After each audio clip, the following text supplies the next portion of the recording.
Майрамби Шарифзода. Вот я смотрю сейчас то, что вы сейчас говорите, другие народы и другие люди не понимают, о чем идет речь. Поэтому я прошу у всех таджиков прощения и буду говорить на русском языке. Если нужно будет, и на узбекском скажу.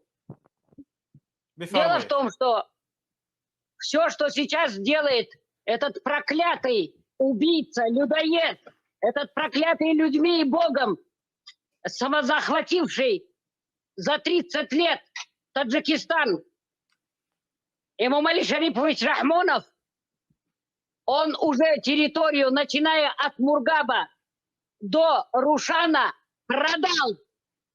И документы подготовил, что отдал в аренду на 100 лет. Да, все богатства там находятся. И самое большое богатство – это люди. 250-300 тысяч человек.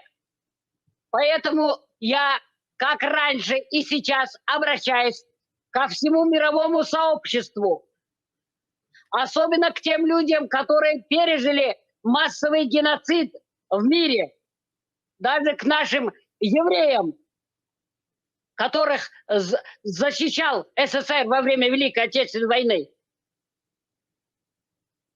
Будьте любезны, пожалуйста, во всеуслышание, на всех языках мира кричите, плачьте, поднимайте свой голос. Я женщина, я смерти не боюсь, я страха не боюсь. Все равно человек один раз в жизни живет и один раз умирает.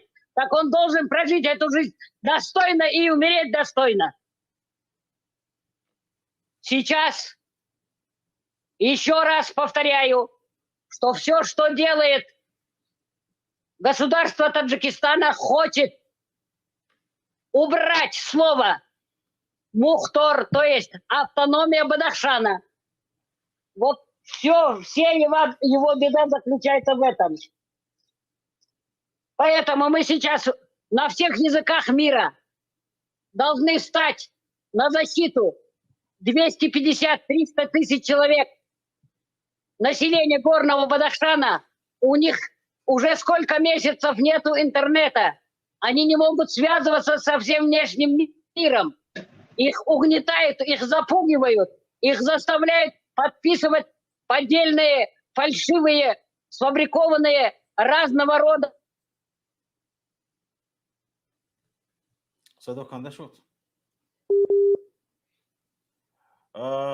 Поэтому мы сейчас все, находящиеся не только в Таджикистане, но и за пределами Таджикистана, во всех странах мира должны об этом кричать.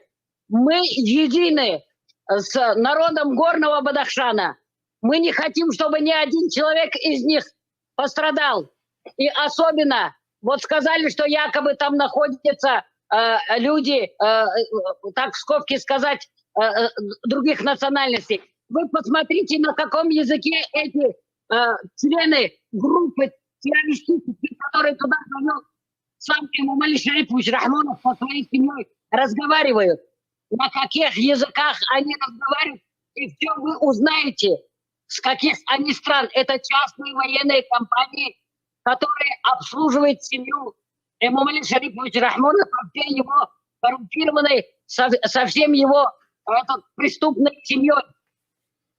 А мы вот должны сейчас во всем мире поднять свои голоса во все двери, во все окна мирового сообщества, стучаться, чтобы они не провоцировали мирный народ, не клеветали мирный народ. Им нужна эта территория, богатая недрами земли. حالا من به شما با یک سوال میخوام مراجعت کنم، میشود؟ مرحمت. آیا شما جانبداری این هستید که سازمان پیمان امنیتی دست جمعی نظامی های خود را وارد بدخشان کند؟ Вот смотрите, это вопрос очень серьезный. С этим вопросом шутить нельзя. Среди всех служб, и в том числе ОДКБ, есть люди, которые подрывной деятельностью занимаются. Нам нужны абсолютно честные люди во всех властных структурах. Какой бы там ОДКБ или другие не было, чтобы они были на стороне справедливости, на стороне правды, на стороне законности, в защиту граждан этой страны. Бадахшанцы никогда не были террористами и никогда не будут.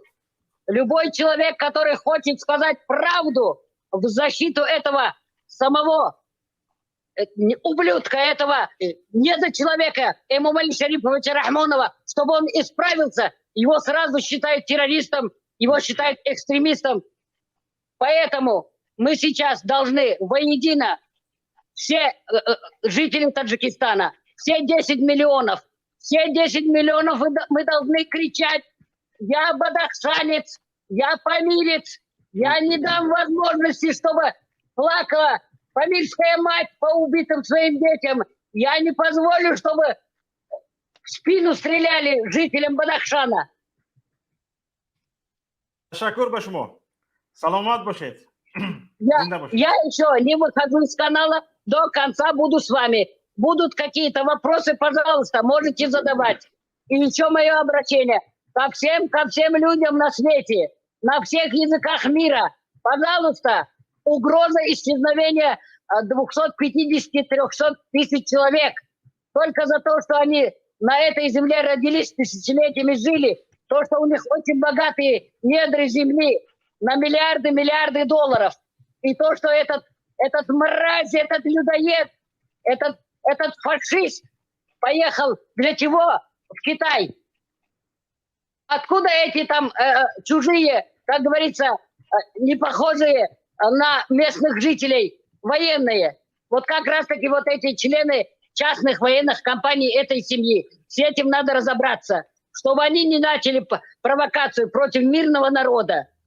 И чтобы нам дали право. Вот первая наша победа в Таджикистане. То, что мы победили свой страх. Мы можем говорить правду, что это ничтожество, это президент страны. Мы хотим президента, который изберет все 10 миллионов или сколько там люди, которые имеют право голоса, чтобы он служил, он был слугой народа. Да, спасибо.